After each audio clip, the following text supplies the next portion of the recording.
अनघा आपल्या 9 वर्षाच्या मुलाला शाळेत सोडायला जात होती. लॉकडाऊन नंतर जेमतेम 1.5 महिना शाळा आहे म्हणून बस लावली नव्हती तिने मुलाला.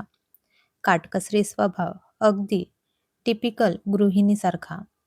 नेहमीप्रमाणेच कितीही कामं आवरली तरी आयत्या वेळी शाळेत जाताना घाईत झाली होती. अद्वैतची दुपारची शाळा, पण अनघाचा दिवस सुरू व्हायचा सकाळी 6 वाजल्यापासून. आजही तशीच. अनघा सकाळी 6चा अलाराम वाजला तशी ताडकन उठली. ती झोपलीच नव्हती असं वाटलं तिला.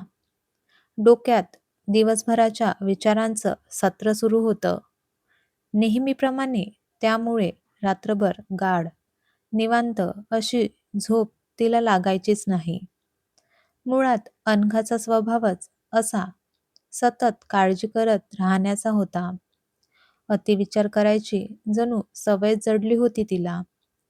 सगळं वेळेवर होईल ना, नीट होईल ना, काही चूक तर नाही ना होणार, काही राहून तर नाही ना जाणार, या आणि अशा असंख्य प्रश्नांना डोक्यात घेऊन ती सतत वावरत असायची. रोजचा ठरलेला दिनक्रम, पण तरीही सगळं व्यवस्थित आणि वेळेवर झालं पाहिजे हा तिचा अट्टहास असल्यामुळे सतत कामाचे विचार तिच्या डोक्यात भुनभुन करत राहायचे. त्यामुळे शांत झोपणं हे सुद्धा ती विसरून गेली होती. या सगळ्याची इतकी तिच्या शरीराला आणि मनाला सवय होऊन गेली होती की आता ती एखादी यंत्रमानव असल्यासारखी सकाळी उठल्यापासून रात्री झोपेपर्यंत सगळं काही अगदी नित्यनेमाने व्यवस्थित करत राहायची. आजही ती अलाराम वाजताच उठली आणि तिने रात्री कापून ठेवलेली फ्रीजमधील भाजी बाहेर काढून ठेवली. एकीकडे मुलीसाठी आंघोळीसाठी पाणी काढायला गिझर चालू केला. गॅसवर चहा ठेवला आणि ब्रश करून तोंड धुवून घेतलं. नंतर दूध तापवून पीठ मळून घेतलं. आपल्या 9वीत असलेल्या मुलीला सृष्टीला उठवून अंघोळीला पाठवलं. एकीकडे नाश्त्यासाठी सगळ्यांना पोहे बनवले. मुलीला आणि नवऱ्याला टिफिनसाठी पोळी भाजी बनवली. हे सगळं एका तासात बरोबर जमायचं तिला. तिच्या 2 वेण्या बांधून दिल्यावर सृष्टी 6:15ला घरातून निघाल्यावर तिने तिला हात उंचावून वरून खिडकीतून निरोप दिला आणि एक दीर्घ उसासा टाकत पुन्हा स्वयंपाकघरात आली. सृष्टीची शाळा अगदी जवळ असल्यामुळे आताशी ती तिच्या मैत्रिणीसोबत शाळेत येऊ जाऊ लागली होती. आजही आपण नेहमीप्रमाणे सगळं अगदी चोख पार पाडल्याचा पहिला आनंद तिच्या चेहऱ्यावर आला. हो, अगदी पहिला आनंद. कारण अजून पूर्ण दिवस बाकी होता. ही तर पहिली लढाई होती. यानंतर स्वतःची आंघोळ आटपून देवपूजा करणं, नवरा उठला की तो ऑफिसला जाईपर्यंत त्याला सगळं हातात देणं, नाश्ता देणं, टिफिन देणं, सासूबाईंना नाश्ता देणं, मुलाला उठवून त्याचं सगळं करणं, मग जेवण लवकर करणं, कारण दुपारी मुलाची शाळा असल्यामुळे त्याला 12च्या आत जेवायला देणं.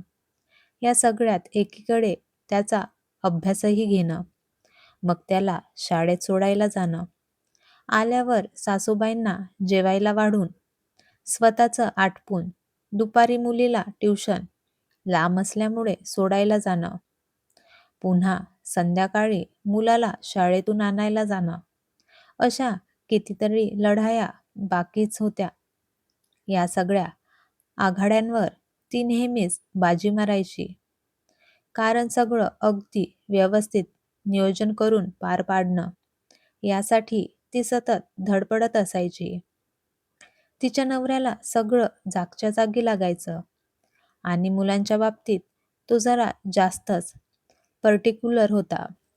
आपल्या मुलाचं सगळं व्यवस्थितच व्हायला हवं. त्यांनी शाळेत वेळेवरच जायला हवं. त्यांचं खाणं पिणं सगळं अगदी नीट व्हायला हवं यासाठी तो आग्रही असायचा. आणि म्हणूनच अनघा तिच्या परीने तिचे 100% देत होती. या सगळ्यांसाठी आज दुपारी मुलाला शाळेतून सोडून आल्यावर जेवण आटपून अनघा स्वयंपाकघरात सकाळपासूनचा पसारा आवरत होती. ए मम्मी, मी या संडेला मैत्रिणीबरोबर फिरायला जाऊ का? सृष्टीने आत येत विचारलं. आजकालची मुलं मुली जरा जास्तच लवकर मोठी होतात. 8वी-9वीत गेल्यापासून त्यांना पंख फुटतात. आताच्या फास्ट फॉरवर्ड जमान्यात त्यांना बऱ्याच गोष्टी खूप लवकर कळतात आणि त्यामुळे आपली पिढी ज्या गोष्टी किंवा मज्जा कॉलेजमध्ये गेल्यावर करू पाहत होती, ते सारं ही आत्ताची पिढी या वयापासूनच करू पाहत आहे. हे सगळं अनघाला कळत होतं. पण तरीही आपल्या नुकत्याच वयात येणाऱ्या मुलीला रोज ट्युशनला सोडणं, सुटल्यावर तिच्या मैत्रिणीची आई आणायला जायची, ही तिला तिची जबाबदारी वाटत होती. कारण तिला कळत होतं की हेच वय असतं, जेव्हा या वयात येणाऱ्या मुलामुलींच्या भावविश्वात उहापोह होण्याचा, आजूबाजूला घडणाऱ्या वाईट गोष्टींपासून किंवा भुरळ पाडणाऱ्या गोष्टींपासून त्यांना वेळीच सावध करायचं असतं. जे समोर दिसतंय ते सगळंच खरं नसतं हे त्यांना त्यांच्या कलेने समजवायचं असतं. त्यांची मैत्रीण व्हायचं असतं आणि वेळप्रसंगी कठोर होऊन त्यांना योग्य शिस्तही लावायची असते. सृष्टीने पहिल्यांदाच असं बाहेर जाण्यासाठी विचारलं होतं. त्यामुळे अनघा जरा विचारात पडली. लगेच विरोध केला तर सृष्टी दुखावली जाईल आणि या वयात ही अशी थोडीफार मज्जा मस्ती करणं आलंच, पण म्हणून जास्त ढीलही द्यायला नको. नाहीतर ती मला गृहीत धरेल, असा विचार करून अनघा बोलली. अरे वा, मज्जा आहे. पूर्ण ग्रुप जाणार आहे का तुमचा? किती जणी आहात? निदान कोण कोण आहे हे माहिती हवं या उद्देशाने अनघाने हसत विचारलं. अगं मम्मी, आमचा पूर्ण ग्रुप आहे. 7-8 जणी. डोळे मिचकावत सृष्टी म्हणाली. अच्छा, म्हणजे फक्त मुलीच आहेत, मुलं नाहीत, असं मनात म्हणत अनघा तिला बोलली. तू एकदा संध्याकाळी पप्पांना विचार. ते हो बोलले की जा. पप्पा काय मला होच बोलणार, सृष्टी आनंदाने ठामपणे म्हणाली. कारण तिला माहीत होतं की ती तिच्या वडिलांची लाडकी लेक होती. तिने काहीही मागितलं की ते तिला आणून द्यायचे. सगळे लाड पुरवायचे. आणि म्हणूनच अनघाने सुद्धा मुद्दामच निर्णय नवऱ्यावर सोपवला. रात्री अपेक्षितपणे पप्पांनी परवानगी दिल्यावर सृष्टी आनंदात होती. नेहमीप्रमाणे रात्री अनघा आपलं काम आवरत स्वयंपाकघरात असताना बाहेर सृष्टी आणि तिचे पप्पा छान गप्पा मारत बसले होते. छोटा अद्वैत मोबाईलवर खेळत होता आणि सासूबाई टीव्ही बघत बसल्या होत्या. अनघा काम करताना बघता बघता आपली मुलगी किती मोठी झाली, एकटीने बाहेर जाऊ लागली, असा विचार करू लागली. रविवारी सृष्टी फिरून आल्यावर खूप आनंदात होती. मैत्रिणीसोबत धमाल करून ती एका नव्या जगात रमू पाहत होती. रात्री अनघाने विचारल्यावर सगळी केलेली मज्जा, काय काय खाल्लं हे तिने सविस्तर सांगितलं. अनघालाही आपले कॉलेजचे दिवस आठवले. मुलांना अशी कधीतरी थोडी मोकळीक द्यायला हवी, कारण हेच दिवस असतात आयुष्य भरभरून जगायचे, असं तिला वाटलं. आणि आपण आपल्या मुलीची अशीच चांगली मैत्रीण बनून राहायचं, असं मनाशी ठरवून तीही उद्याच्या दिनक्रमाचा विचार करत झोपली. त्यानंतर दर थोड्या दिवसांनी सृष्टीचं असं वरचेवर बाहेर जाणं वाढू लागलं.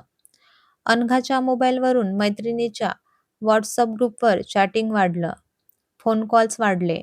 अनघाला खटकल्यावर तिने नवऱ्याशी बोलण्याचा प्रयत्न केला, तर त्याने मुलीचीच बाजू घेतली. आपण उगाच बाऊ करतोय का, असं अनघालाही वाटू लागलं आणि तिने विषय वाढवला नाही. पण आता उन्हाळ्याची सुट्टी लागली आणि सुट्टी आहे म्हणून आम्ही मूव्हीला जाऊ का, असं जेव्हा सृष्टीने विचारलं, तेव्हा रोजच्या कामात असणाऱ्या अनघाचा पारा चढला. तेव्हा एकतर अनघाला मासिक पाळीचा दुसरा दिवस होता. त्यामुळे तिची आधीच चिडचिड होत होती. सृष्टीचं वागणं तिला गेले काही दिवस आवडतच नव्हतं. म्हणून मग ती डाफरली. सारखं काय इकडे जायचं, तिकडे जायचं? जरा सूट दिली तर तू मोकळीच झालीस अगदी. कुठे जायचं नाही.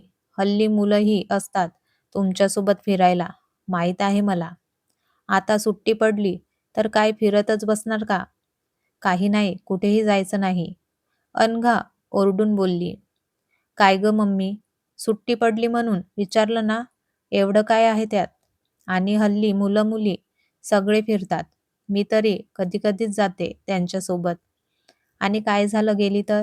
सुट्टीत मजा नाही करणार तर कधी करणार? तुला नेहमीचच प्रॉब्लेम असतो सगळ्यांचा. काही विचारलं तरी डाऊट घेतेस. मी तुला विचारायलाच नको होतं. पप्पांनाच विचारते. ते माझं सगळं ऐकतात. मला पप्पाच आवडतात. मम्मी तू मला आवडतच नाहीस. सृष्टी रडत रडत रागात डोळे पुसत बोलून निघून गेली बाहेर आणि अनघा मात्र स्तब्ध झाली. मम्मी तू मला आवडतच नाहीस, हे एकच वाक्य तिच्या कानात घुमत होतं. काय चुकलं माझं? आपल्या वयात येणाऱ्या मुलीची अति काळजी केली का मी? तिच्या आनंदाच्या आड आले का मी? पण मी आज कठोर नाही झाले तर उद्या ती हाताबाहेर गेल्यावर लोक आईलाच दोषी समजणार. आईचं लक्ष कुठं होतं म्हणणार. लोकांचं जाऊ दे, तिचे हेच पप्पा सुद्धा मलाच जाब विचारणार. तेव्हा लाड वगैरे सगळं बाजूला राहणार.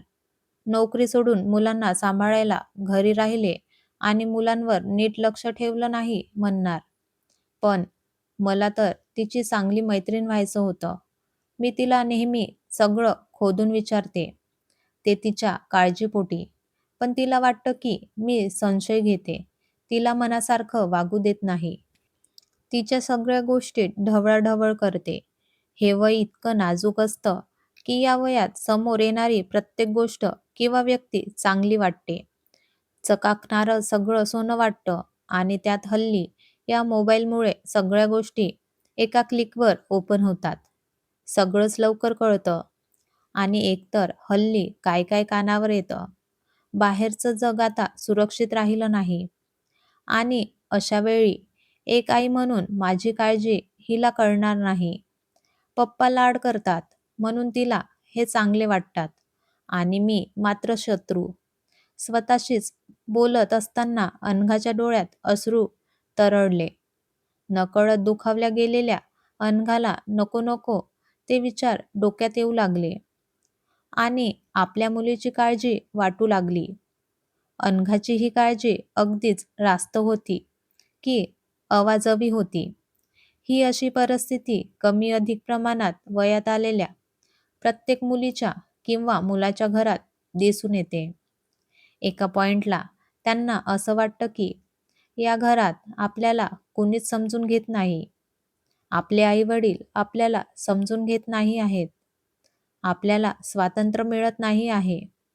खरं तर त्यावेळी आई-वडील दोघांनाही किंवा आई जरा जास्तच आपल्या मुलीची किंवा मुलाची काळजी वाटत असते. तिला किंवा वाईट संगत लागू नये असं वाटत असतं आणि म्हणूनच ती प्रसंगी कठोर होते.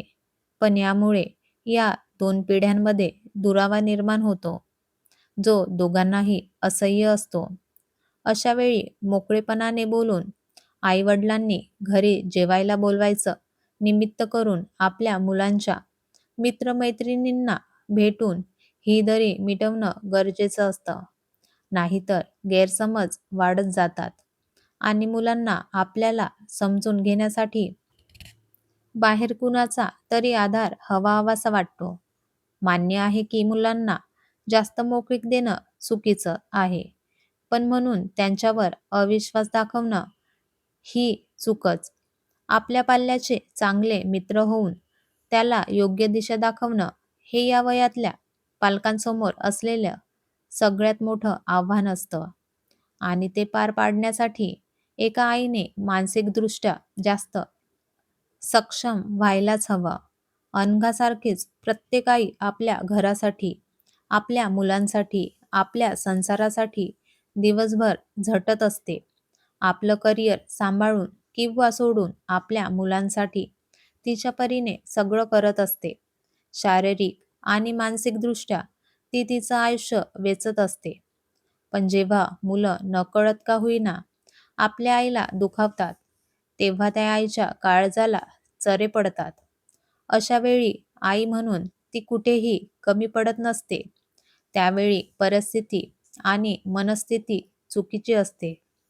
त्यामुळे स्वतःला दोष न देता त्या त्यावेळी एकमेकांना समजून घेणं योग्य. मुलांनीही आपले आईवडील आपल्यावर बंधन घालत आहेत असा समज करून न घेता, त्यांना दोषी न ठरवता त्यांचीही बाजू समजून घ्यायला हवी. एकूण काय, तर दोन्हीकडून संवाद महत्त्वाचा. पालकत्व हे वयाच्या प्रत्येक टप्प्यावर आव्हानात्मक असतं. उमजून घेतलं तर समजून घेणं सोपं होतं. ही कथा आवडल्या असल्यास लाईक करा, शेअर करा आणि सबस्क्राईब करा. धन्यवाद.